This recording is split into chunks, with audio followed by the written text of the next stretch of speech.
त्यांनी प्रामाणिकपणे कुठेही तडजोड न करता फक्त रिपब्लिकन पक्षासाठी तो निळा झेंडा आमदार महानगरपालिकेमध्ये कसा जाईल याचा विचार करून इलेक्शन निवडणूक लढायची आहे।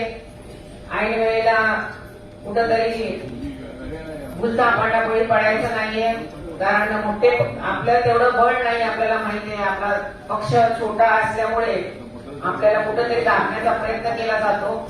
तिथे न आपण घाबरता ज्यांना पण तिकीट मिळतील, माझी तर आठवले साहेबांना विनंती राहील जेवढी पण तिकीट मिळतील त्याच्या अर्ध्या प्रमाणात महिलांना देखील समान वाटा साहेबांनी दिला पाहिजे, कारण आमच्या महिलांची पण तयारी त्याचप्रमाणे सुरू झालेली आहे।